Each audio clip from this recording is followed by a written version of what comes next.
मेरे को तहे दिल से मेरे को थोड़ा समझ लो।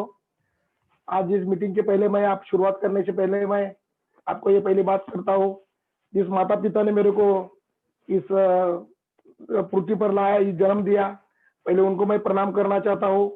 और उसके बाद मेरा दूसरा जन्म जो हुआ, जो मेरे development officer PC Devikar sir जी, उनको ही मैं पहले प्रणाम करूंगा, क्योंकि उन्हें अगर वो न होते तो मैं आज के साथ मैं आपसे बात नहीं कर पाता। दोस्तों, आज ये सब मेरा जो एलआईसी का ये जो लाइव चल रहा है, उसमें बहुत लोगों ने कंट्रीब्यूट किया है। इसमें पहले पहले सब मेरे पॉलिसी होल्डर हैं, उनको प्रणाम करूंगा। और उसके बाद जो मेरे वरिष्ठ मंडल प्रबंधक है, सम्मानीय दिलीप डुमरे जी सर, और दूसरे मेरे विकास अधिकारी जिन्होंने हर बार मुझे मोटिवेट करते हैं, हमारे ठाकरे सर, सम्मानीय कटकदोन सर, ये सभी को मैं प्रणाम करूंगा। और उनकी वजह से और मेरे जो सभी जो दोस्त लोग हैं, वो दोस्त लोग की वजह से मैं अभी यहाँ तक पहुंचा हूँ। इन सारी जो घटना है घटी है, जो एलआईसी में जो अभी तक जो मैं कर पाया हूँ, थोड़ा बहुत कर पाया हूँ, ये सभी में उन सभी लोगों का 100% कॉन्ट्रीब्यूट है। उसके लिए उनको पहले मैं थैंक बोलूंगा। मित्रों, जब मैं मेरा खुद का भी जो प्रेजेंटेशन कर रहा हूँ, जो मेरे बारे में बात कर रहा हूँ, उसमें पहली बात ऐसी है कि मैं ऐसा कोई बहुत बड़ा पढ़ा लिखा नहीं हूँ कि ऐसा कि कुछ मैं लोगों को समझाऊं। लेकिन पहली बात ऐसी है कि जब मैं मेरा खुद का मैं जो 10वीं कक्षा में जब फेल हुआ था, एक्चुअली मेरे पिताजी ये टीचर है स्कूल में, और फिर भी 10वीं कक्षा में मैं जब फेल हुआ तो मेरी पूरा आपको समझ में आएगा, जो 10वीं कक्षा में जो फेल हुआ है वो अभी क्या कर सकता है। तो आप बोलेंगे तो इसके लिए आप सभी को अभी मेरे को खुद को हंसी आती है कि मैं 10वीं फेल होके भी आप सभी लोगों को मैं बात कर सका हूँ। जब मैं 10वीं फेल हो गया, तब मुझे मेरे पिताजी ने बोला था कि घबराने की कोई जरूरत नहीं है, अगर एक बार हार जाओगे तो बार बार हार नहीं पाओगे। क्योंकि जब जितने मेरे गांव में 10वीं कक्षा में फेल हो गए हैं, वो सभी जो मेरे गांव में जो लोग हैं, तो मेरे पिताजी बोलते थे कि 10वीं कक्षा में जो फेल हुआ है, तो अभी बहुत लोग डॉक्टर है, बहुत लोग प्राध्यापक है, बहुत लोग टीचर है, इंजीनियर है। और ये मेरे को जो मोटिवेशन मेरे फादर से मिला, उसके लिए उनको मैं थैंक बोलूंगा कि वो अगर मेरे को मोटिवेट नहीं करते, आगे मैं नहीं पढ़ पाता। लेकिन उन्होंने जब जब मेरे को जितना मोटिवेट करने का मेरे को जो चांस था, वो कभी नहीं छोड़ते। क्योंकि आज भी सभी मेरा जो लाइफ चल रहा है उसमें उनका कंट्रीब्यूट बहुत सारा है। दोस्तों, आज इस बारे में जब मैं 10वीं कक्षा के बाद जब पढ़ना शुरू किया, अक्टूबर को मैंने फिर पढ़ाई शुरू की, और मैं 10वीं कक्षा पास होने के बाद जब मैं 12वीं पास हुआ, तब जब मेरा ये काम चालू हो रहा था, तब उसी टाइम मेरे हमारे स्कूल के हेडमास्टर जो अभी स्वर्गीय है, वो माने सर जी है, भीमराव माने बोल के, उन्होंने मेरे पिताजी को बात की कि ये जो बच्चा है कि ये जो बिजनेस यानी कि वो सर्विस नहीं कर पाएगा, क्योंकि इसका जो काम करने का तरीका है, लोगों से बात करेगा तो ये मार्केटिंग अच्छा कर सकता है। और उसी दौरान जो मेरे लाइफ में मेरे जो भगवान जैसे मेरे डेवलपमेंट ऑफिसर पीसी देवीकर साहब आए, और उनकी बदौलत मैं अभी एलआईसी में यहाँ तक पहुंचा हूँ। जब मित्रों, मैं आपको बताने में मेरे को बहुत खुशी हो रही है। जिस टाइम मेरे को इन्होंने एलआईसी में लिया, तब मैं पहले आरसीए था। आरसीए बोल के तो अभी भी आरसीए चल रहा है।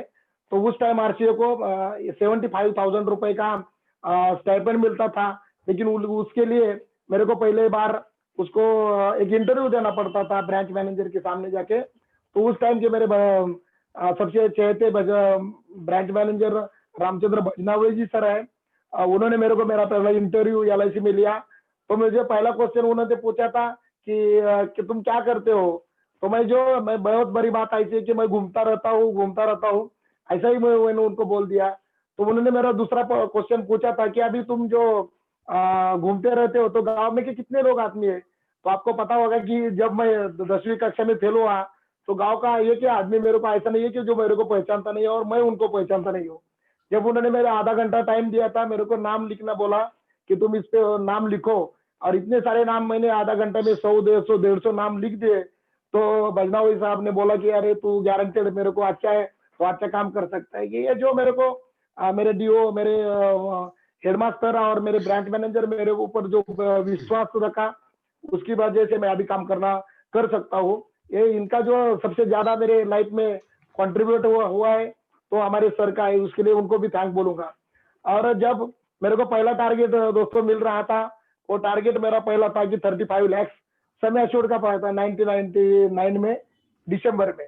जो मेरा पहला टारगेट दिया तो 35 लाख, तब वो मैं जब पहला टारगेट लिया था, उसके पहले मैंने 1 रुपया भी नहीं देखा था, लेकिन 35 लाख कैसा बनाना है, तो मेरे डीओ साहब ने मेरे को बताया कि ये 35 लाख जमा नहीं करने हैं, वो अपने को क्या करना है कि वो अपन जाके समय एश्योर्ड बेचना है।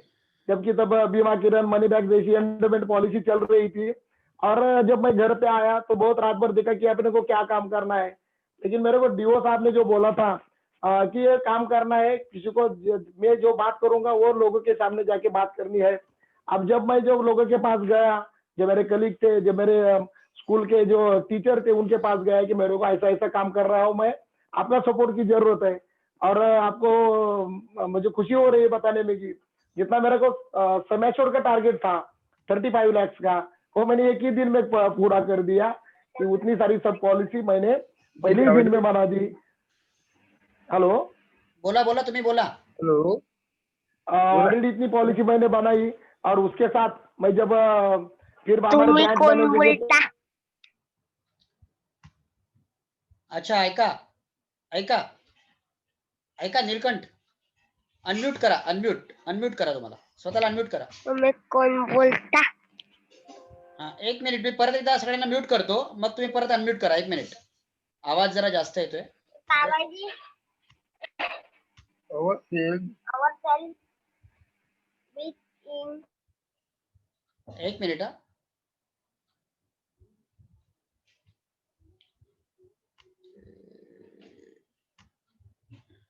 हा, आता बोला, आता अनम्यूट करून बोला.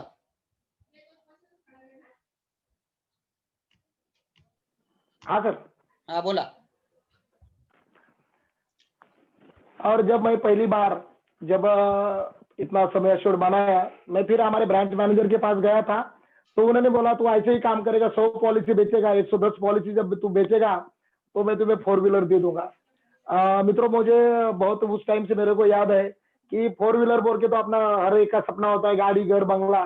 और मेरा भी सपना था कि मेरे को अपने को अच्छा गाड़ी होना चाहिए, 4 व्हीलर होना चाहिए। और जब पहली बार मेरे उन्होंने बोल दिया कि तेरे को 110 पॉलिसी बनाना है, तब मैं तुमको गाड़ी दे दूंगा। अब जब मैंने पहले ही 2 महीने में 125 पॉलिसी बना दी, और जब मैं अपने हमारे ब्रांच मैनेजर के पास गया फिर वापस बजनावड़ी साहब के पास, तो बोला सर मैंने आपने बताया उतना पॉलिसी मैंने तो कर दिया है, तो अब मेरे को गाड़ी दे दो। तो सर ने बोला कि नहीं, और 1 साल करना पड़ेगा। और बताया कि और 1 साल तू 110 पॉलिसी बनाएगा तो मैं तेरे को गाड़ी दे दूंगा। फिर दूसरा साल मेरा जो LIC का चल रहा था, दूसरा एजेंसी ईयर का चल रहा था, तब मैंने देखा कि मेरे को और एक बार पॉलिसी बनाना, तो मैंने दूसरे साल में 165 पॉलिसी बनाया। उसमें का 165 पॉलिसी बना के मैं फिर हमारे ब्रांच मैनेजर के पास गया, और उन्होंने बोला कि सर अभी आपने बताया कि मैंने 100 बनाया, 165 बनाया, तो अभी मेरे को गाड़ी दे दो। फिर भी साहब ने बोला कि अरे गाड़ी के लिए और 1 साल काम करना पड़ता है। और जब उस टाइम मैं तीसरी बार अभी काम करना शुरू किया, और तीसरे साल में मैंने 225 पॉलिसी बेच दी, उसमें की 175 पॉलिसी पूरा 1 महीने में मैंने बनाई थी। और इसी सब जब मैं 3 साल लगातार ये काम करके गया, 3.5 साल हो गए यानी कि, और तब मेरा कब चेयरमैन क्लब हुआ मेरे को पता ही नहीं चला। और उसी टाइम मैंने पहले LIC की गाड़ी 2003 में उनसे गाड़ी मिली। कि ये जो सब चल रहा है कि बहुत मेरे के लिए मोटिवेशन था कि इतना अपना काम कर दिया। मैं इतना पढ़ा लिखा नहीं हूँ, फिर भी मैं अपनी खुद के लिए गाड़ी ले सकता हूँ। ये सब जो बातें, पैसा मिल रहा था, सभी चल रहा था, लेकिन इसके वजह से मेरे को ऐसा कि जो मेरा काम था एक्चुअली, मैं शुरू से मेरा आपने मेरे को मैंने आपको बताया है कि मेरे पिताजी ने जो अभी तक जो सोशल एक्टिविटीज किया है, उसकी बदौलत मेरे को बहुत हेल्पफुल रहा है कि मैं अच्छी तरीके से काम कर सकता हूँ। क्योंकि वो उनका जब सब रिलेशन ये टीचर ग्रुप से था, इसीलिए जिस स्कूल में मैं जाता था मैंने पूरा पूरा पहले 9-10 साल मैंने सिर्फ LIC का सैलरी सेविंग का बिजनेस किया हुआ है। उसमें बड़ी बड़ी पॉलिसी नहीं थी कि सिर्फ पॉलिसी बेचना, इतना ही मेरे को पता था। और मैं ज्यादा से ज्यादा काम है ना मैं ज्यादा से ज्यादा काम जनवरी, फरवरी और मार्च, ये तीनों ही महीने में करता था। मेरे ख्याल से 2000 से लेकर 2009 तक मैंने एक ही महीने में हर साल मार्च में 100 पॉलिसी से ज्यादा पॉलिसी बेची। और ये जब चलता था काम तो इसी तरफ टाइप चल रहा था। लेकिन जो बोलते कि एमडीआरटी वगैरह जो अभी चल रहा था, ये सब उस टाइम तो कुछ नहीं था। लेकिन जब हमारे ब्रांच में पहला एमडीआरटी बन गया, तो उसने मेरे को पूछा कि मैंने उसको पूछा कि यार ये एमडीआरटी क्या होता है। तो उसने बोला कि एमडीआरटी जो है ना, ये बहुत प्रीमियम लाना पड़ता है, बहुत बड़ा प्रीमियम लाना पड़ता है, अच्छे अच्छे लोगों से अपना रिलेशन होना होता है। तो अपना तो किसी के साथ अच्छा रिलेशन है, बड़ा रिलेशन तो नहीं था।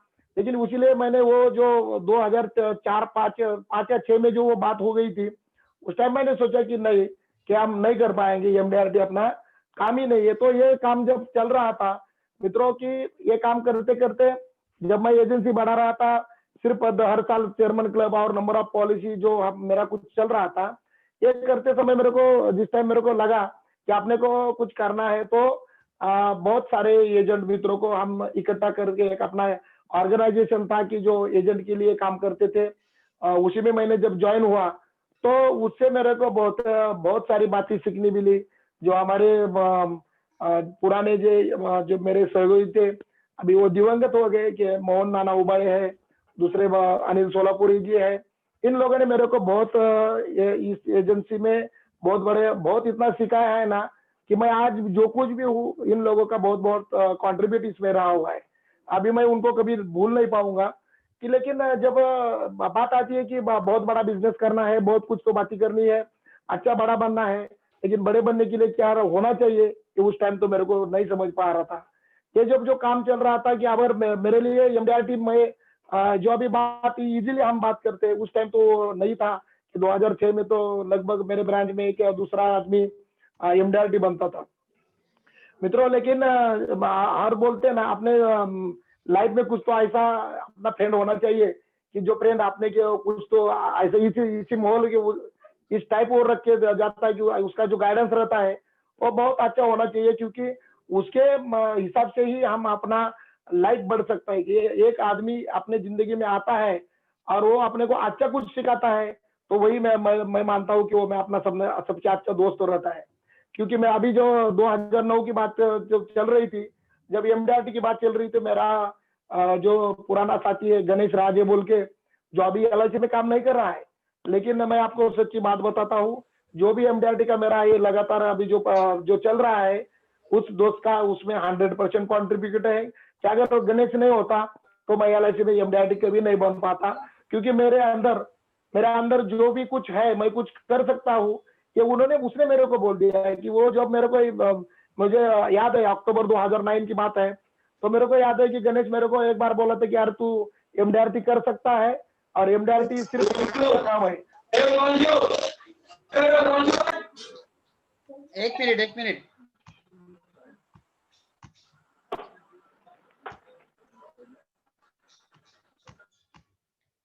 हा, तुम्ही अनम्यूट करा आणि बोला परत। गणेश राजे आपल्या बरोबरती आहेत। गणेश राजे काही बोलतील का याबद्दल? हो, बोलतील. गणेश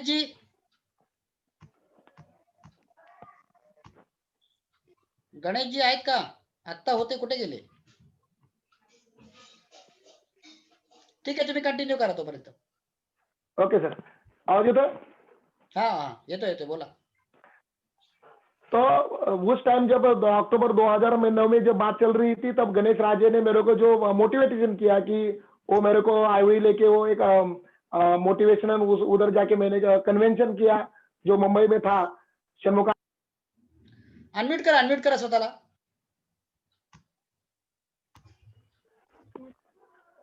बोला। जब मैं पहली बार षणमुख आनंद में गया, और आईवी का पहला ट्रेनिंग मैं गणेश की वजह से कर पाया, और उसी टाइम से। ओके सर, ओके बोलूं? हाँ, बोला, तुम्ही बोला। गणेश राजे की वजह से मैं उधर बॉम्बे में जाया, षणमुखानंद में जब गया, और उस टाइम पहले मैंने पक्का किया उधर जाके, कि वो जब सब माहौल देखा, कि उधर जो लोग आए थे, कि सब अपने कॉमन आदमी भी थे, लेकिन उसमें जो भी आदमी आता था कि एमडीआरटी वो एमडीआरटी क्या होता है, ये मेरे को उसी टाइम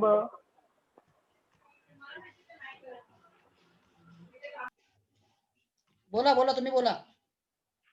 एमडीआरटी जो था ना, वो मेरे मन में इतना थाम लिया कि आपको मेरे बताने में खुशी हो रही है कि जब 2009 में मैं 17 अक्टूबर को, आज लकीली आज 17 अक्टूबर ही है, और उस टाइम 2009 में जब मैं 17 अक्टूबर को मैं घर पे आया, और घर के आने बाद मेरा वो दूसरा एक फ्रेंड है वो राजू सातो बोल के, और मेरे बीबी को लेके हम ऐसे बैठे थे कि मेरे को एमडीआरटी करना है, और एमडीआरटी करना है ये जब मैंने थाम लिया, तो मेरे हमारे सेल्स में जो है गणेश तोषनीवाल बोल के सर, वो अभी तक भी, अभी जब भी मेरे को जो भी परेशानी आती है वो बहुत बार हेल्प करते हैं, उनको भी मैं थैंक बोलूंगा। क्योंकि तोषनेवाल साहब ने जब मेरे को बताया कि तुम्हारा कमीशन कितना होना चाहिए, ये इसके लिए क्या करना चाहिए, जो भी बात रहती है, हमारा प्रीमियम कितना होना है, कमीशन कितना रन हुआ है, ये सभी के लिए वो मेरे को हर बार मोटिवेट करते हैं। और जब मैंने ठान लिया कि मेरे को एमडीआरटी करना है, और मैंने 17 अक्टूबर से लेके 31 दिसंबर तक 46 पॉलिसी में मेरा पहला एमडीआरटी मेरा बन गया। और ये अपना एमडीआरटी का मेरा जो अभी का प्रवास जो लाइव चल रहा है, ये सभी उसकी वजह से, तो उसमें ये लोगों का बहुत बड़ा कंट्रीब्यूशन हो गया है।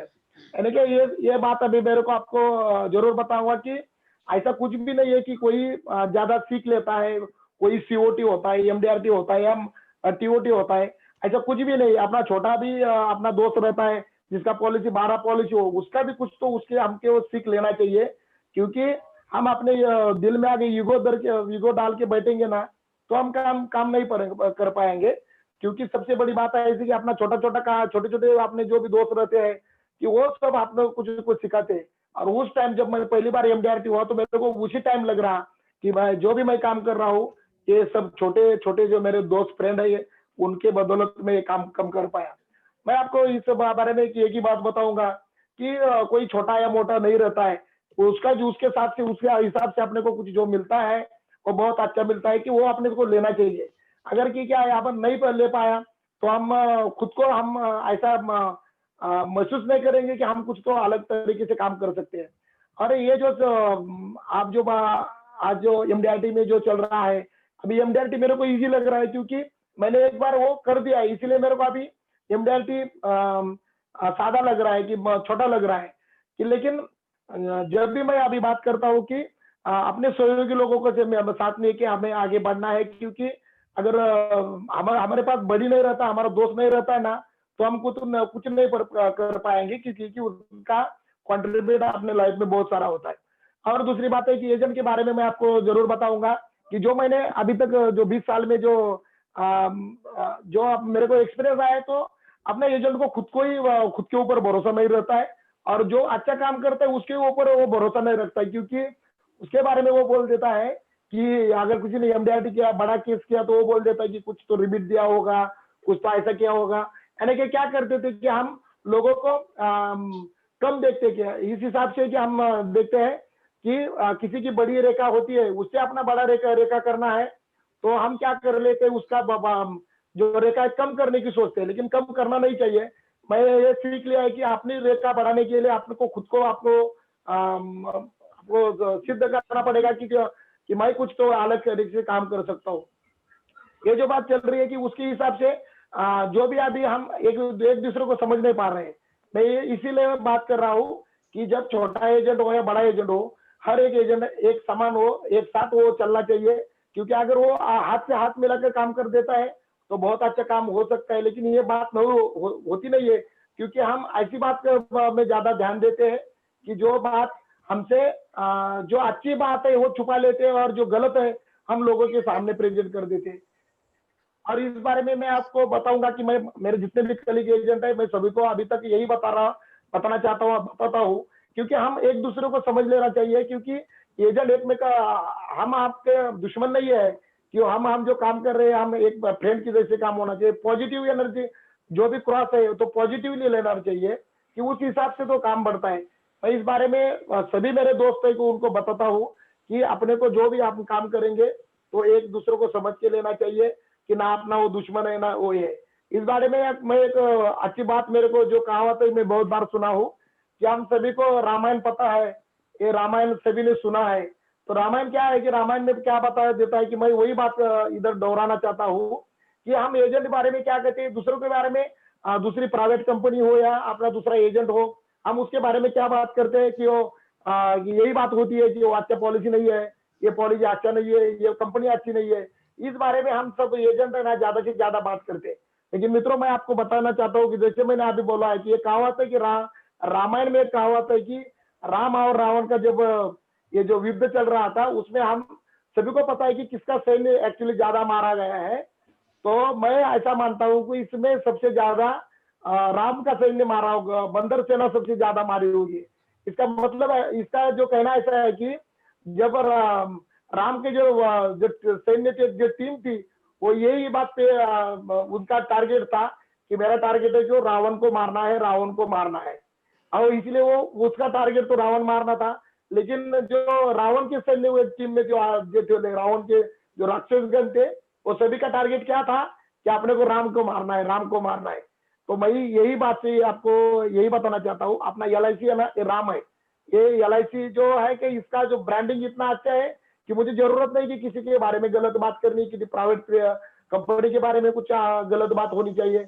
ये सब हमको होना नहीं चाहिए, क्योंकि ये अगर इसमें हम ज्यादा घुस गए तो हम अपनी तरक्की नहीं करते।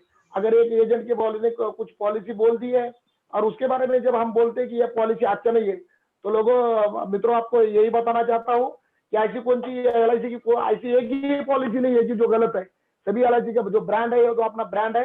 और अगर हम किसी के बारे में हम अगर गलत बात करते हैं किसी के बारे में, तो पॉलिसी होल्डर अभी सोच लेता है कि वो कितना, हम अगर दूसरे के बारे में गलत बोलता है तो उसको समझ में आता है ये भी गलती है। तो मैं आपको रिक्वेस्ट करूंगा नीलकंठ इस जी, बात बताते समय कि आप। हाँ सर। हाँ नीलकंठ जी, वो तो हाँ ठीक है बोला, कि सभी सभी बोलिए। पॉलिसी अच्छी है, लेकिन फिर भी आप कौन सा प्लान ज्यादा अच्छी तरीके से बेचते हो, या आप क्या बेचते हो? हाँ सर। तो अभी आवाज होगा, म्यूट। हाँ क्योंकि बोला ऐसा है कि बोला बोला। क्योंकि बात ऐसी है कि जो पॉलिसी के बारे में तो मैं आपको सही में बताता हूँ, मैं अभी पॉलिसी 2010 से लेके अभी पॉलिसी के ऊपर बात ही नहीं करता हूँ। क्योंकि अभी जो मेरा काम जो चल रहा है तो अभी पॉलिसी के बारे में मैं बात नहीं करता हूँ, मैं अभी लायबिलिटीज के बारे में बात करता हूँ। ओके, क्योंकि हाँ जो बताइए। भी कुछ सेल अभी चल रहा है, हाँ तो पहले मैं अभी जो मेरा पुराना जो काम था हाँ 2009 तक जब बात की है सर, हाँ। तो अभी वो लकीली मैं सक्सेसफुल हूँ, लकीली ओके। लकीली सक्सेसफुल वो। क्योंकि अभी किसी के तो यानी कि मेरे पिताजी रहे, मेरे दोस्त और इन लोगों की वजह से मैं कुछ तो काम कर पाया हूँ। लेकिन ओके, मुझे तो अब एक्चुअली सक्सेस होना है। तो बराबर है। इसीलिए मैं अभी आगे आपको बताऊंगा कि जो पॉलिसी मैं अभी बेच रहा हूँ, हाँ पॉलिसी का मैटर तो अलग मैटर है, लेकिन आप इस बिजनेस में क्या करना होना है, क्या होना चाहिए, इसके बारे में मैं पहले आपको बता देता हूँ कि बाद में जो पॉलिसी का मैटर आएगा तो मैं उसमें आपको बता देता हूँ। चलेगा सर? हाँ हाँ बताइए हाँ। बताइए तो बताइए। अभी एक्चुअल है कि जो पॉलिसी के बारे में जो बात करते समय मैं आपको पहले बिजनेस के बारे में ना कि बहुत सारी डिपर अभी चेंज हो गया है कि इंश्योरेंस सेक्टर में अभी 99 से लेकर अभी 2020 तक इतना बहुत बड़ा अभी चेंजेस हुआ है कि यानी कि डिजिटलाइजेशन आया है, कंप्यूटराइजेशन हो गया है, ये सभी हो गया है। यानी कि सॉफ्टवेयर के हार्ड वर्क से लेकर अभी सॉफ्टवेयर का काम चल रहा है। लेकिन मैं आपको ये बात बताना चाहता हूँ कि अगर हम जो है ना, मैं खुद मानता हूँ कि हमको अभी ना कि पॉलिसी सिर्फ पॉलिसी के बारे में नहीं होना चाहिए। हम LIC करते बैठेंगे तो भी काम नहीं बढ़ने वाला। हमको एक्टिव होना चाहिए, एक्टिव मोड पे हमें होना चाहिए। एक्टिव मोड किस तरीके से होना चाहिए कि हम जब ये देखो कि हम अब LIC के बारे में जब पॉलिसी के बारे में बात करेंगे तो सिर्फ LIC बोल के तो पॉलिसी नहीं होने वाला है। तो हमें हर तरीके से अपने को खुद को अपडेट करना होना चाहिए।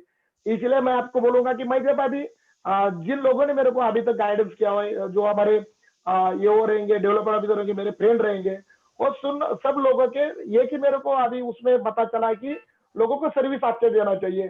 सर्विस अगर अच्छी दे देंगे तो आपका काम बहुत बढ़िया हो जाता है। अगर अगर सर्विस के बारे में जब आप बात करेंगे तो सर्विस ही LIC में सबसे बेटर होनी चाहिए, क्योंकि एजेंट का वही पहला काम चाहिए कि मेरे को सर्विस लोगों को देना है। अभी सर्विस देते समय मेरे को आपको जरूर बताऊंगा कि सर्विस में आने के क्या हो रहता है, कि सर्विस आने के क्या करना पड़ता है। तो मैं आपको यही बात कर रहा हूँ कि जब इधर व्हाट्सएप का जमाना आ गया, ये सब चल रहा है, लेकिन उसी से लेके मैं आपको जरूर बताऊंगा कि मैं 99 से लेके अब 2020 तक मेरा हर पॉलिसी होल्डर को मैं एवरी ईयर उसके सुख दुख में उसके में उसमें जाके उसको मैं मिल जाता हूँ। उसका जो भी कुछ उसका प्रॉब्लम रहता है, उसका कोई भी जो ये रहता है, दिक्कत रहता है, तो हॉस्पिटलाइजेशन हो या उसकी कोई जरूरत हो, इसमें मैं आपको उधर जाके उसको उसके जहाँ साथ के जब बात करता हूँ, उनका जो भी कुछ प्रॉब्लम है उसको सॉल्व करने के लिए मैं ज्यादा से ज्यादा ट्राई करता हूँ। क्योंकि मेरे को पता है कि जैसा आप बोलते हैं कि हमें पता है कि जैसा डॉक्टर रहते हैं, डॉक्टर अभी फैमिली डॉक्टर हर एक के पास है, और वो डॉक्टर जब होने के बाद जो डॉक्टर बोल देता है वही हम क्या कर देते हैं कि वही काम हम कर देते हैं। उसी टाइप हमको भी अभी ना अपने को लोगों के फैमिली इंश्योरेंस एडवाइजर है ना, ये फैमिली इंश्योरेंस एडवाइजर होना चाहिए। ऐसा काम हमको करना चाहिए। क्योंकि सबसे पहली बात ऐसी है कि जब हम ये काम कर लेते हैं, तो हमें सर्विस में ऐसा कुछ तो करना चाहिए कि लोगों को अपना नजरिया पसंद आना चाहिए। मैं आपको जरूर इस बात बताऊंगा कि जितने भी अपने पॉलिसी होल्डर हो या अपने आजू बाजू में जो अच्छा चल रहा है, तो अच्छे के बारे में हमें लिखना चाहिए। जो दुखद हो गए, जो दुर्घटना घटी है, उसके बारे में उसको उसके फैमिली में जाके हमें कंट्रीब्यूट करना चाहिए। क्योंकि अगर ये हम सब कर लेते हैं कि अभी 2009 1990 से लेके अभी 2020 तक मैं हर साल लोगों को उसका बर्थडे विश कर देता हूँ, जिसके लिए वो लेटर ग्रीटिंग भेज देता हूँ।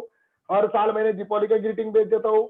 जिन टीचर लोगों ने मेरे को यहाँ तक खड़ा किया है, उनके लिए हर साल मैं 5 सितंबर को उनके लिए एक अलग सा, जो मेरे मन में जो बातें रहती है, मेरे मन में उनके बारे में जो अच्छा रिस्पेक्ट रहता है, वो लेटर क्लिक हम वो सभी को भेज देता हूँ।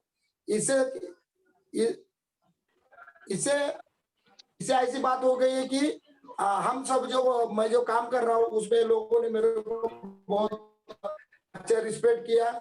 इसीलिए मेरे को ऐसी कुछ दिक्कत ही नहीं आई कि मेरे को काम करने में कोई कठिनाई आएगी। इस बारे में और दूसरी एक बात मैं जरूर बताऊंगा कि आप जो चल रहा है कि मैं बोल रहा हूँ कि ये LIC एजेंट को सोशल होना चाहिए।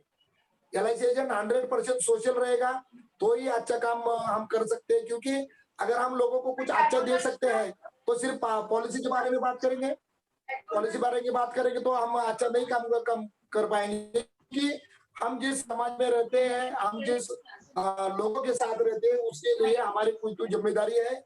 उनके साथ उसका लायबिलिटी, हमारा लायबिलिटी है वो समाज के प्रति कुछ तो काम करना चाहिए। थोड़ा सा नीलकंठ जी, नीलकंठ जी, हाँ सर, तुमचा आवाज आहे ना हाँ सर, थोडासा कमी झालाय, जरा तुमचा माईक पुढे घ्या. हा, हाँ सर, हे प्रमोद शिवलकर कोण आहेत? प्रमोद शिवल जरा बाजूला व्हा. हाँ सर, येतोय. हा, येतोय बोला. तो मैं मानता हूँ कि LIC एजेंट, ये जो एजेंट जो भी अपना जो काम करता है ये सोशल होना चाहिए।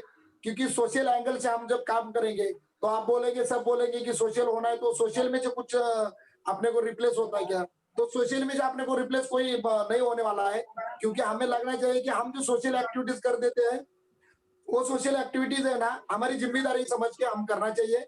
अगर वो काम करेंगे लेकिन उधर से जो दुआ आने वाली है तो अपने बिजनेस में वो बिजनेस में उसका कि हमें उससे वो जो भी काम हम करेंगे, मैं आपको बता देता हूँ कि मैं ज्यादा से ज्यादा सोशल एक्टिविटीज पे क्यों काम करता हूँ कि उसके वजह से मेरा अभी तक जो भी काम चल रहा है वो सभी काम में मेरा सोशल एक्टिविटी ज्यादा मेरे को काम में आया है। लेकिन मैं उसमें कुछ मेरे को मिलना चाहिए ऐसे मैं नहीं सोचता हूँ।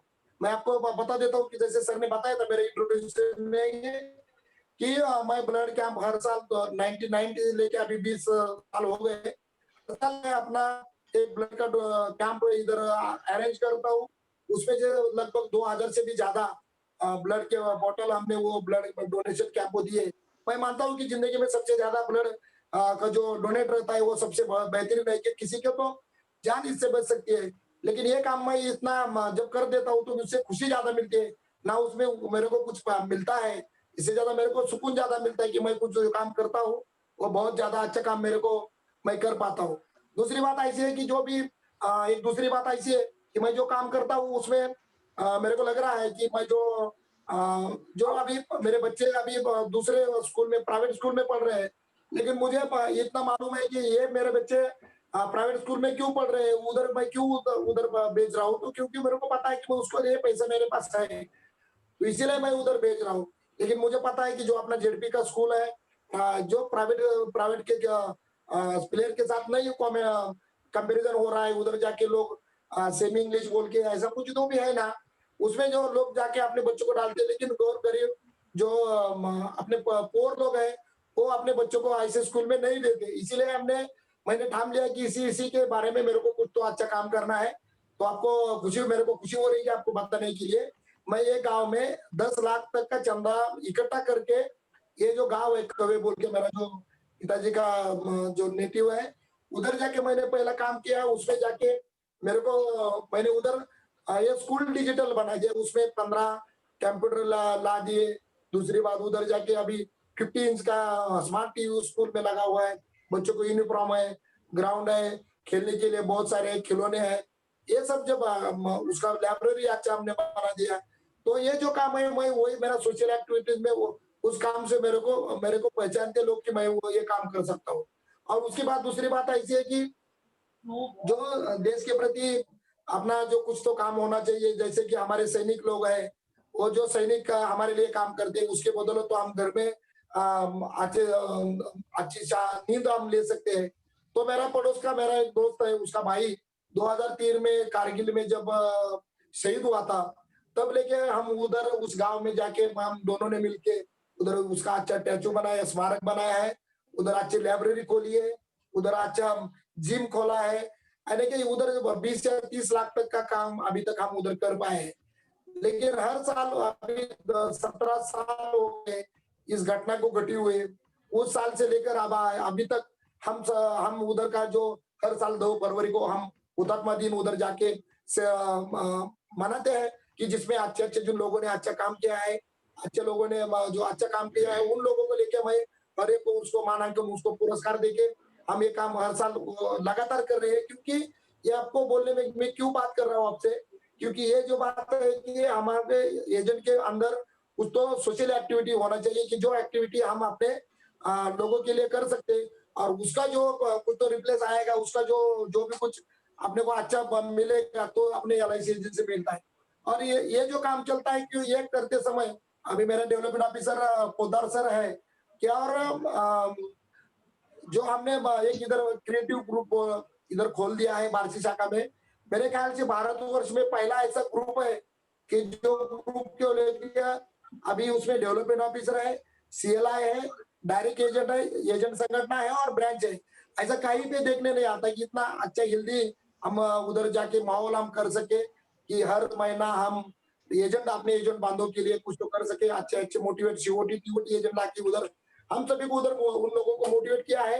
क्योंकि ये मोटिवेट करते समय मेरे को लगता है कि मैं जो हम काम कर रहे हो अच्छा तरह कर रहा हूँ। क्योंकि जब से हमने ट्रेनिंग शुरू किया, मेरे को आपको बताने में खुशी होती है कि जो काम हम पहले करते थे, वो काम मुझसे दुगना बढ़ गया। लेकिन जिन्होंने अरेंज किया, कि जैसे मेरे दोस्त है, रमेश गिरी है, संजय चापले, अनिल मोरे है, ये सभी जो मेरे दोस्त है, उनके सहयोग से हमारे डेवलपमेंट ऑफिसर शेट्टी साहब है, बाकी लोग है, कटक दौड़ साहब, ये सब लेके हमने जो ये ट्रेनिंग बनाया, उसका बहुत ज्यादा हमारे बिजनेस में इस साल तो मैं उसको ही ज्यादा से ज्यादा ये जो मेरा काम हो गया है, उनके लिए उसके बदौलत ही मेरा काम कर पाया हूँ। और दूसरी बात ये बोलने के, ये मैं आपको जरूर बोलूंगा कि LIC एजेंट, अभी मैंने शुरू में कहा था कि हम एजेंट भाई है ना, हम एक कट्टा नहीं रहते, हम एक कट्टा रहते नहीं है, इसलिए हमारा कोई काम नहीं रहता है, क्या काम अच्छा नहीं होता है। लेकिन हमें एक गट्टा होना चाहिए। जबकि मैं LIC में आया हूँ, मैं किसी के खिलाफ काम नहीं करता हूँ, लेकिन मेरे को ये जरूर बात लगती है कि मैं अपने लोगों के लिए काम करता हूँ।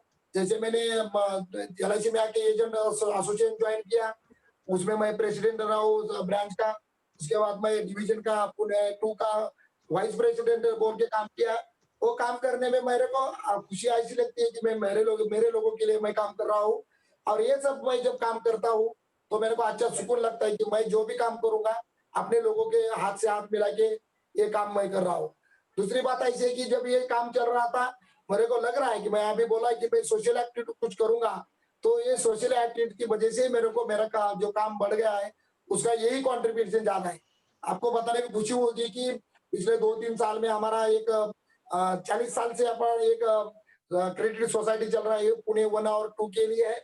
इसमें सोलापुर, पुणे नगर, ये 3 डिस्ट्रिक्ट आते हैं। उसमें लेके अभी 10,000 से ज्यादा मेंबर हमारे सोसाइटी के हैं, और वो हर ज्यादा से ज्यादा 20 लाख का लोन हम देते हैं। और उसमें मैं इस साल मैं उसमें जो मैं चेयरमैन बोल के अभी वो उसका प्रेसिडेंट बोल के मैं अभी काम कर रहा हूँ। मैं ये थोड़ा सब आपको बताने की रुकाता मैं- हूँ, थोड़ा सा रुकाता हूँ नीलकंठ जी। आपने अभी जो या- LIC क्रेडिट सोसाइटी की बात की, LIC एजेंट की, तो या, आप उनको छोटा मोटा कर्जा भी देते हो? या सर, उसमें ना जो एजेंट का रिन्यूअल रहता है, रिन्यूअल, हाँ। वो रिन्यूअल के 150 यानी कि 1.5 गुना हम उसको कर्जा देते हैं, जिसका ज्यादा से ज्यादा 20 लाख तक का कर्जा हम उधर दे देते हैं। अच्छा, मैक्सिमम 20 लाख तक का आप कर्जा उनको देते हैं? देते हैं, और वो हर महीना अपने एजेंट के कमीशन से वो पैसा कट जाता है। और आपको सर, आपको बताने में खुशी होगी कि इस साल हमको महाराष्ट्र कार्य क्षेत्र मिल गया है इसमें। तो अच्छा। जल्दी अभी पुणे छोड़ के, यानी कि मुंबई, नासिक, सातारा, कोल्हापुर, अच्छा, इन्हीं लोगों के भाई को भी हम इधर उसमें वो मेंबर बोल के लेने वाले हैं अभी। तो इनके लिए प्रोसेस क्या है? 2 श्योरिटी वगैरह लगते हैं? नहीं, अभी तो श्योरिटी, लोन के लिए श्योरिटी लगता है, जितना उसने लोन लिया हुआ है उसका हाँ। वो श्योरिटी उसको देना पड़ता है। अच्छा, तो श्योरिटी में क्या गवर्नमेंट वर्कर्स वगैरह चाहिए, ऐसा कुछ है? नहीं, ऐसा कुछ नहीं, ये सोसाइटी सिर्फ LIC एजेंट के लिए चल रही है।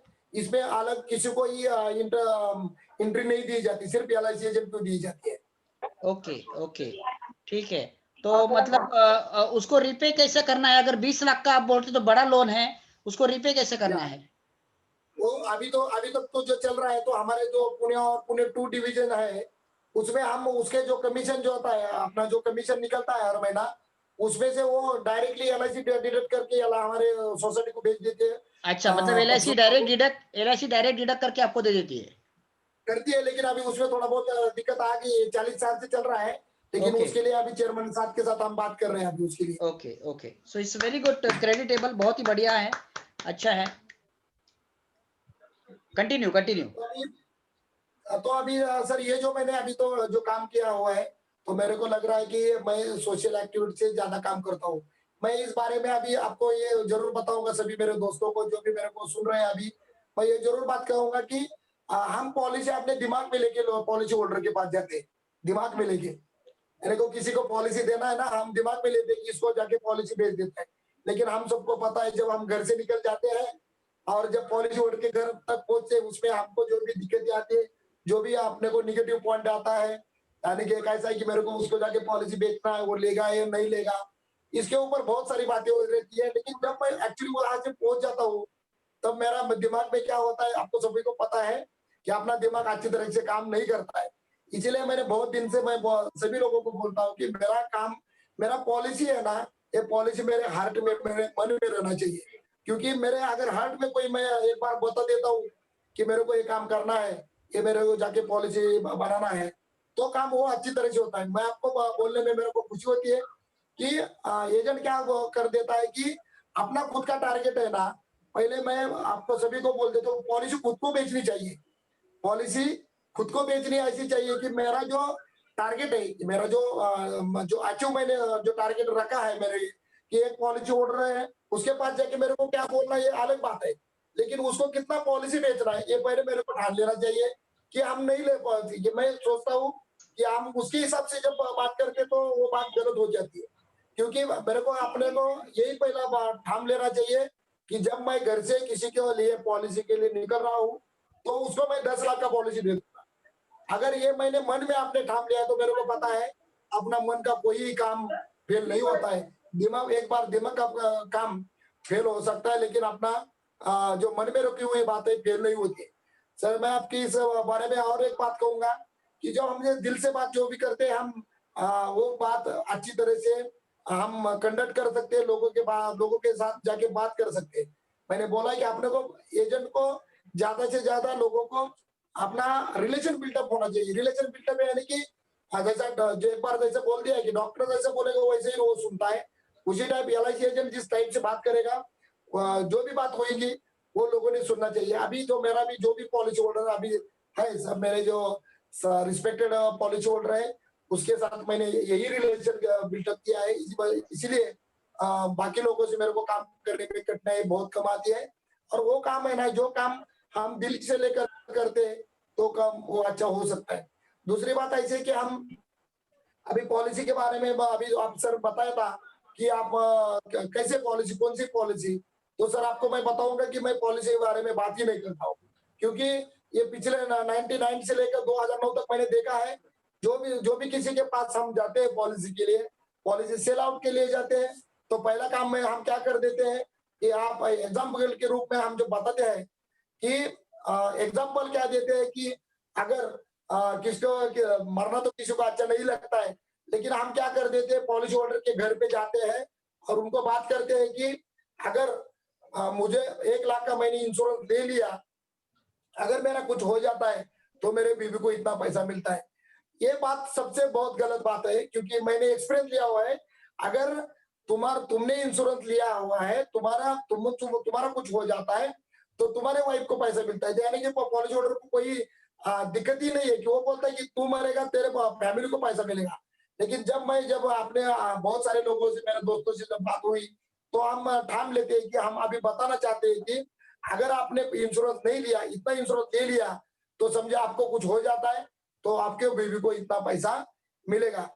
ये सब जो मैं अभी जो लोगों को बताने का डीलिंग क्यों कर रहा हूँ, तो अभी मैं लोगों को लायबिलिटी मैं सिखा रहा हूँ कि अपनी लायबिलिटी क्या है, अपने फैमिली पर क्या अपनी लायबिलिटी क्या है, ये अब अभी लोगों को बताना चाहता हूँ कि हम लोगों को लायबिलिटी सिखाना जरूरी है।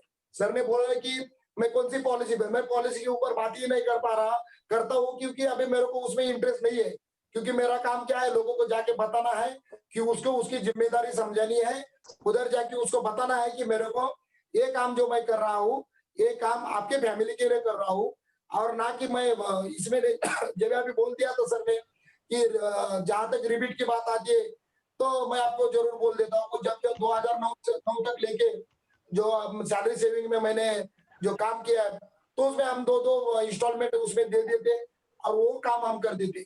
लेकिन मेरे को आपको बताने में खुशी होती है, मुझे गर्व होता है कि 2009 से लेकर जब मैंने ये रिबीट कोर्स किया, और उसी टाइम मैंने मेरा खुद को लिए एक बांध रखा है कि मैं अपने बच्चों का क्या बोलते हैं उसको, उसकी शपथ, यानी कि मराठी में शपथ बोलते हैं। हाँ सर, कसम कसम।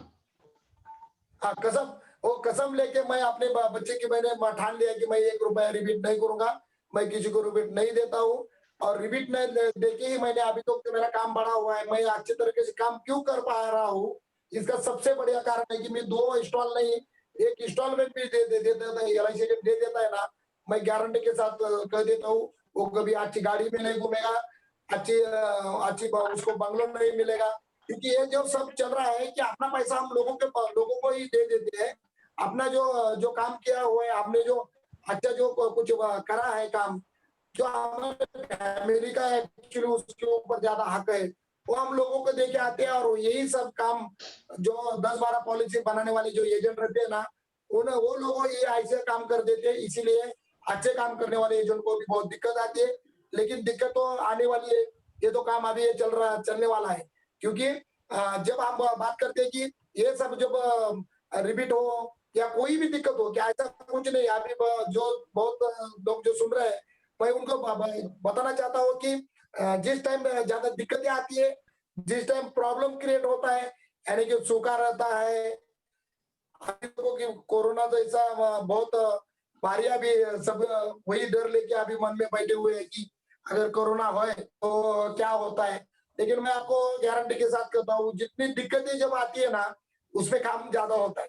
एक्चुअली मैं कोरोना को धन्यवाद देता हूँ, क्योंकि उन्होंने सब लोगों को एक जगह पे लाके रखा है, क्योंकि इसीलिए अभी इस साल मैंने अभी 2 MDRT मेरा अभी कल तो पूरा होने वाला है, लेकिन मुझे गारंटी है कि आज का ये जो मैं जूम मीटिंग कर रहा हूँ, आपके जो आपसे आपके जैसे अच्छे लोगों को मैं मिल पाया, इसलिए मैं अपना इस साल का COT 100% मैं पूरा करूंगा, क्योंकि मुझे ये गारंटी मिल गई है कि मैं ये जो COT ये जो काम ज्यादा क्यों कर रहा हूँ, कितने मेरे को दिक्कतें आती है, तो दिक्कत में ही काम अच्छा होता है, ये मेरा खुद का मानना है।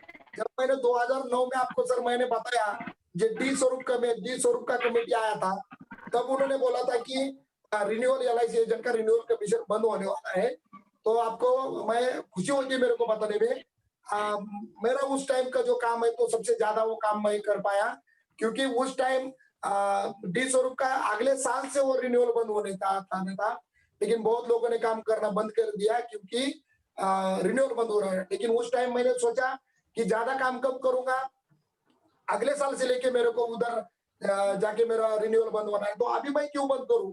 उस टाइम मेरा काम जो मैंने किया वो ज्यादा किया। अभी इस साल भी वैसी बात है कि आप कोरोना का डर लेके सब आप अपने घर में बैठे हुए हैं, काम नहीं कर रहे हैं। कि जितना भी अभी देखो ब्रांच में जो जो चल रहा है काम अच्छी तरह से नहीं चल रहा है, क्योंकि ना हर एक को लगता है कि अगर कोरोना हो जाए तो क्या होता है। लेकिन फ्रेंड्स मैं आपको बताना चाहता हूँ, एक दिन भी मैं घर पे नहीं बैठा हूँ।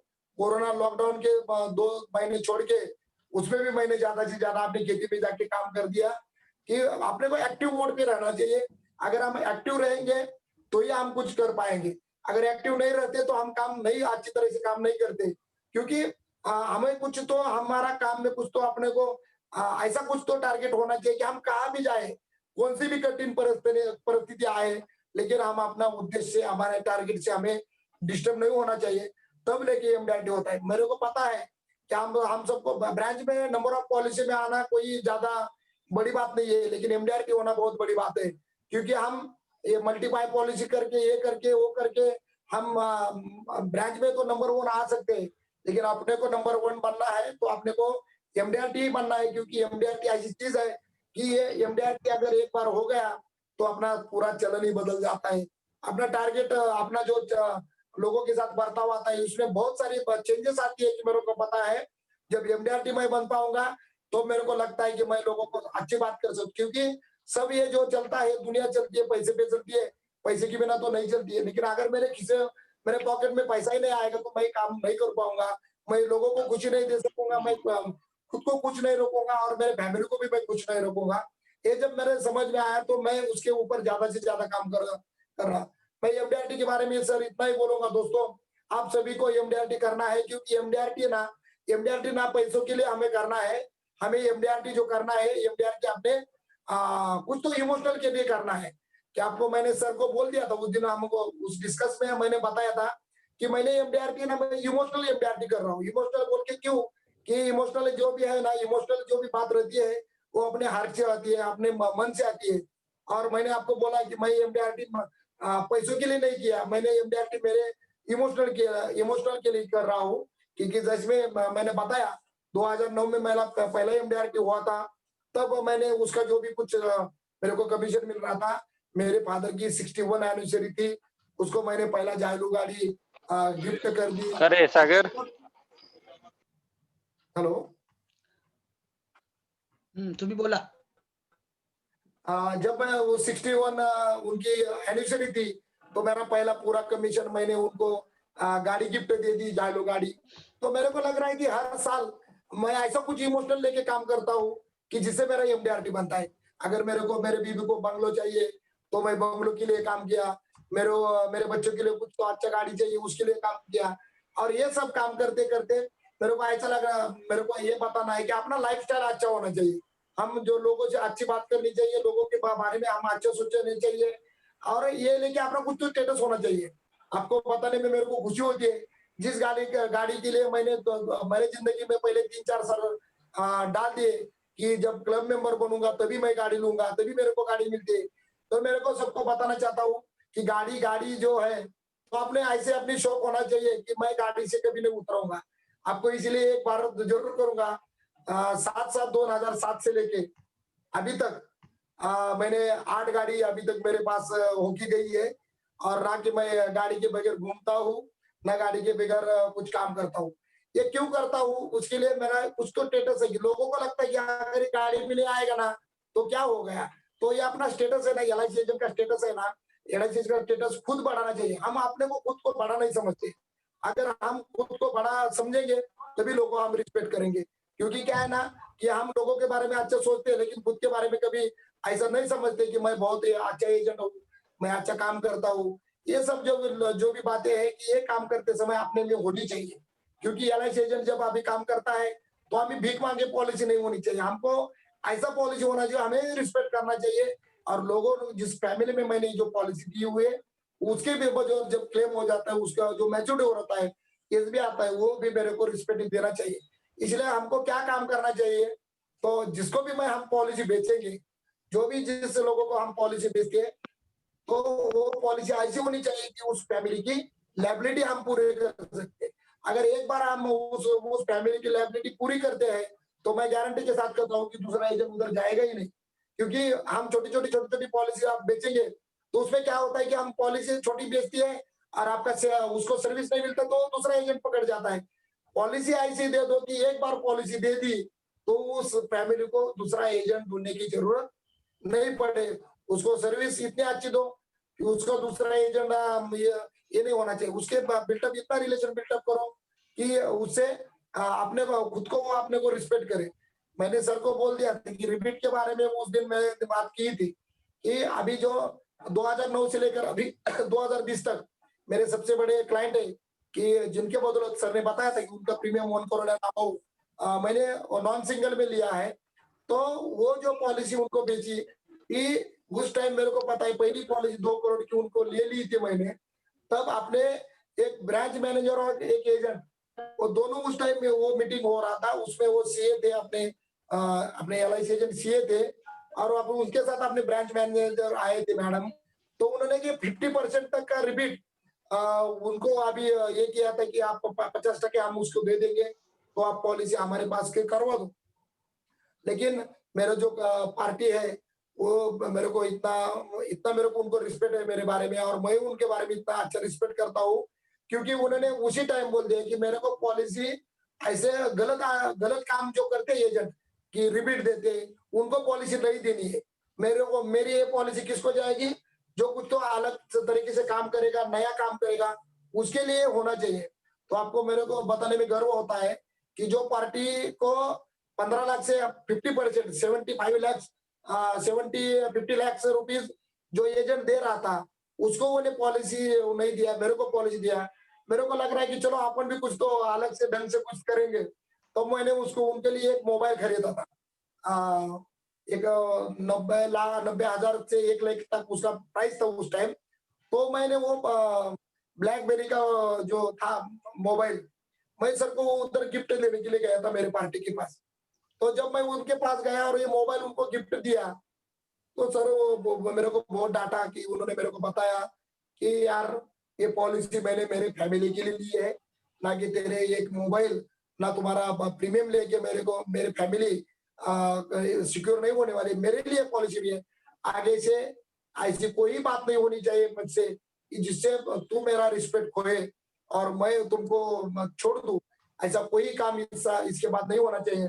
और मुझे खुशी है, आज पिछले साल उन्होंने मेरे से 8 करोड़ की पॉलिसी ली हुई है, उसमें लगातार 70 लाख का प्रीमियम, हाफ ईयरली 35 लाख आया था। अभी 35 लाख इस जो अगस्त में आया, जिसमें हो गया। और तीसरे इंडिया के हार्दिक के लिए भी मेरे को पता है कि वो मेरे को पॉलिसी दे देंगे। ये कॉन्फिडेंस के साथ मैं क्यों कर रहा हूँ कि मुझे अभी अपने को पॉलिसी होल्डर का है वो समझना चाहिए, उसकी दिक्कतें क्या है। हम क्या करते हैं कि ज्यादा बात करते हैं और पॉलिसी होल्डर को सुनते ही नहीं कि वो क्या बोलता है। और बहुत बार ऐसे मिस हो जाता है कि उसको सिंगल प्रीमियम नहीं चाहिए था, उसको नॉन सिंगल चाहिए था, और हम बोले जाते।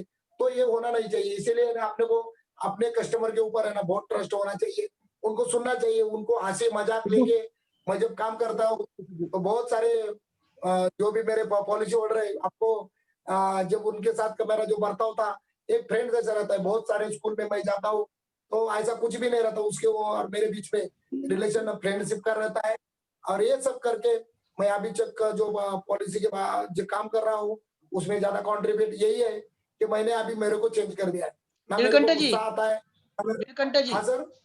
हाँ, अभी हाँ? ये तो ठीक है। मुझे अभी सबसे चहीता सवाल जो एजेंट्स के मन में आता है, लास्ट या मतलब जो बढ़िया सवाल होता है कि ये नीलकंठ जी इतनी सारी बातें कर रहे हैं, एमडीआरटी की बातें कर रही है, नीलकंठ जी का फॉर्म 16 कितना है?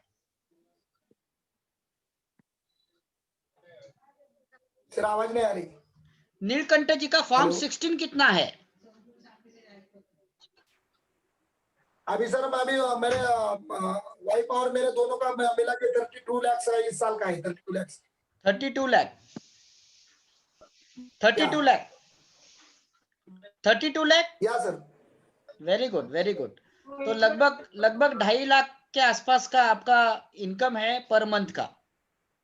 सो यही चीज जो है ना, ये ज्यादा मोटिवेशन होता है। सो आप इतनी अच्छी तरीके से बात कर रहे हैं और इतने बढ़िया तरीके से आप बोल रहे हैं, जो आपके मन में बहुत सारी चीजें हैं जो आप बातें कर रहे हो, और मैं अप्रिशिएट करना चाहता हूं आपको, क्योंकि आप शुरुआत से लेके अभी तक जो एंथुजियाज्म आप में है वो बढ़िया तरीके से है। और हमारे एजेंट्स को यही बात सीखनी चाहिए कि एक एजेंट के पास एंथुजियाज्म कैसा होना चाहिए, एक एजेंट किस तरीके से उत्साह भरा, उमंग भरा उसका ये होना चाहिए, और उसकी तरीके से आप बात कर रहे हो। तो बहुत बढ़िया है जो आप बात कर रहे हो। और ये सारी बदौलत, क्योंकि आप जो काम, क्योंकि क्या होता है, आप बोल रहे हो कि आपने, आपके पास रिलेशन आपने बहुत अच्छे तरीके से मेंटेन किया है। सब लोग उतना मेंटेन नहीं करते हो। सब लोग पहले देखते हैं कि मुझे पॉलिसीज, मुझे ये यहाँ से प्रीमियम कितना मिलेगा, इसे मैं कितने प्रीमियम के लिए काट लूं, या ये चीज देखते हैं और वहीं पर फंस जाते हैं। सो इट्स वेरी सही है। गुड कि आपने ये कहा है। और यहाँ पर एक नितिन करके कोई है जो सवाल पूछना चाहता है। सो नितिन जी, आप सवाल पूछिए या प्लीज। हॅलो हाँ बोलिए, हॅलो. हाँ हाँ बोलिए। बोलिए, बोलिए फटाफट बोलिए। हा हा हाँ सर हा बोलिए। सर, तुम्ही मगाशी निळकंठजी तुम्ही मगाशी म्हणालात की सर्व्हिसच अशी द्या की तिथे कुठला दुसरा एजंट शिरलाच नाही पाहिजे. तर ऍक्च्युली मला प्रश्न पडला की सर्व्हिसच बरोबर। एक वेगळी द्यायची, म्हणजे एक्झॅक्टली तुम्ही काय करता की जिथे दुसऱ्या एजंटची एंट्री होतच नाहीये, कशा प्रकारे सर्व्हिस देता तुम्ही एक्झॅक्टली? हा सर, तर असं होत आहे ना, मी तुम्हाला नक्की सांगेल की आपण जे सर्व्हिस देतो म्हणतो ना, की आपल्याला रिलेशन तिथं बिल्डअप करायचंय. रिलेशन बिल्डअप कसं करायचंय, की ज्या पद्धतीने आपण लोकांना प्रीमियमचे इन्फॉर्मेशन असतील, मनी बॅकची इन्फॉर्मेशन असतील किंवा अनदर या गोष्टी तर आपल्या रेग्युलर ऑफिसचं काम आहे, बरोबर की नाही? हाँ हॅलो. हाँ, बोला बोला। हा, हे काम आपलं रेग्युलर काम आहे, हे ऑफिस वर्क आहे. परंतु हे करत असताना आपल्याला दुसरी पण गोष्ट अशी आपल्याला गरजेची आहे की ज्याच्यामध्ये आपण लोकांच्या सुखदुःखामध्ये जसं सामील व्हायला पाहिजे, की काय हा सर्व्हिस असली पाहिजे, की मी हा काय लेटर आहे, मी ज्यांना कोणाला आवश्यक असेल तर मी ते लेटरचे मी पॉलिसी होल्डरला लिहितो, किंवा जे ग्रीटिंग आहेत किंवा त्यांच्या सुख आणि दुःखामध्ये ज्या ज्या गोष्टी काय आपल्याला कराव्या लागतात, की ज्याच्यामुळे ती लोक आपल्यापासून लाभ द्यातच नाही. आणि त्या गोष्टी आहेत की आपलं त्यांच्याशी कसा व्यवहार आहे, आपण तो व्यवहार कशा पद्धतीने केला पाहिजे. तर मी काही लेटर वगैरे आहेत, मी सरांची ग्रुपवरती मी ते अवश्य शेअर करेल, की ते ग्रीटिंग किंवा ते लेटर त्यांच्या सुखामध्ये गेलं आणि दुःखामध्ये जरी गेलं ना, तरी ज्या लोकांना माहित नसतंय अशा लोकांना सुद्धा माझं पत्र जातं. आणि त्या पत्राच्या माध्यमातून मला खूप सारे लोक ओळखतात, की बऱ्याच वेळा असं होतं की वेगळी सर्व्हिस हे जे ना, तर LIC सोडून आपण वेगळी सर्व्हिस दिली पाहिजे. की त्याला कधी लोकांना गरज आहे, की त्याला कधी ब्लड पाहिजे, कधी त्याच्या हॉस्पिटलमध्ये त्याला कुणाची तरी मदत पाहिजे, कुठे त्याचं एखादं पोलीस स्टेशन मध्ये काम असू द्या, कुठं सरकारी कार्यालयामध्ये काम असू द्या, बँकेमध्ये काम असू द्या, या सगळ्या गोष्टी ज्यावेळेस आपण करतो ना, तर आपण पण तिथं रिलेशन बिल्डअप जर केलं तर त्या लोकांना आपल्याला वेगळं काहीच करावं लागत नाही. त्यासाठी आपल्याला लोकांना जाऊन फक्त एकच गोष्ट शेअर करायची आहे, की आम्ही तुमच्या कुठल्याही कामासाठी हजर आहोत. आम्ही फक्त LICचं काम नाही करत आहे. कारण ज्यावेळेस आपल्याला 35% देतो, लोकांच्या मनामध्ये प्रश्न येतो की इतकं कमिशन कशासाठी दिलं जातं. तर हे कमिशन आहे ना आपल्याला दिलं जातं ते लोकांशी चांगलं बोलण्यासाठी, लोकांच्या बरोबर मिसळण्यासाठी. आणि हे सर्व्हिस मध्ये आपल्याला बिल्डअप असलं पाहिजे, की फक्त सर्व्हिस जे म्हणतो ना, मी मगाशी सांगितलं की आपल्याला सर्व्हिस ह्या पद्धतीने द्यायला पाहिजे, की आपण लोकांची रिलेशन सोशल रिलेशन जपत सोशल सर्व्हिस ज्यावेळेस द्याल ना तुम्ही, त्यावेळेस लोक तुम्हाला LICच्या वेळी विचारणारच नाही की तुम्ही कुठल्या पॉलिसी विकताय, कशा विकताय. म्हणजे मला स्वतःचा, मी तुम्हाला आवर्जून सांगेल की मला आता घरी आल्यानंतर प्रश्न पडतो की मी कुठली पॉलिसी विकलीये, कारण मी प्रीमियम तर आणलेला असतो आणि बऱ्याच वेळा मला प्रश्न पडतो की मी त्याला कुठला प्लॅन देणार आहे. तर आपण त्या प्लॅनवरती आपल्याला बोलायचंच नाहीये, की आपल्याला सर्वांना ह्या गोष्टीवरती बोलायचे, की त्या लॅबिलिटीवरती बोलायचे. आणि ती सर्व्हिस आपल्याला असणं गरजेचं आहे, की वारंवार, म्हणजे मी ज्यावेळेस रिन्युअल पे आणायला जातो किंवा इतर कुठलीही गोष्ट करतो, त्यावेळेस मी पहिलं काम माझं करतो, माझ्या डोक्यामध्ये त्याला पॉलिसी द्यायची असते. आणि सर तुम्ही जे म्हणता की सर्व्हिस मध्ये रिन्युअल आणते वेळी पण आपण त्याला नवीन काहीतरी सांगितलं पाहिजे. तर आणि छोट्या मोठ्या पॉलिसी विकायच्या नाहीत की मोठीच पॉलिसी विकायची. तुम्हाला सांगा त्याची कॅपॅसिटीच्या हिशोबाच्या पेक्षा जर जास्त पॉलिसी आपण सेल केलं तर मला वाटत नाही त्याला दुसरा कुठला एजंट शोधायची गरज लागणार आहे. धन्यवाद धन्यवाद. अच्छा. खूप छान उत्तर दिलं तुम्ही. आणि निळकंठजी, मला थोडा निरोप घ्यावा लागतो तुमचा, कारण माझे वडील आता हॉस्पिटलमध्ये आहेत आणि मला जाऊन त्यांना डिस्चार्ज आता मिळतोय आणि जाऊन त्यांना आता घेऊन यायचंय. ठीक आहे, तर त्याच्यामुळे मी आता हा निरोप घेतोय आणि ही Okay. मीटिंग जी आहे ती आवर्ती घेतोय. Extremely sorry for that. खूप चांगली मीटिंग Okay. होती. माझे वडील आता आजारी आहेत, हॉस्पिटलमध्ये आहेत आणि मला जाऊन त्यांना डिस्चार्ज घ्यायचा आहे त्यांना जाऊन. ठीक आहे. सो Okay. धन्यवाद तुमचे की तुम्ही खूप मोठ्या उत्साहाने इथे सांगितलं और बहुत ही अच्छी तरीके से बात आपने की. So it's very creditable to you और वापिस एक बार आपसे मिलना और बात करना हमें अच्छा लगेगा. सो फिर एक बार आपसे जरूर मुलाकात करेंगे. फिलहाल ये मीटिंग आज की तारीख में एंड कर रहे हैं. Thank you very much. Thanks a lot. Yeah. Nilkanth ji, thanks a lot. Thanks a lot. हाँ सर. Thank you. आपने Okay, बहुत thank you. बढ़िया टाइम दिया यहाँ पर. So it's very creditable. Thank you a lot. और thanks to all the friends to join here. Thank you very much. Thanks a lot. Okay okay sir. Okay thank you. Bye. Nagmohan sir खूप छान बोललात. खूप छान. ओके. Thank you. धन्यवाद धन्यवाद.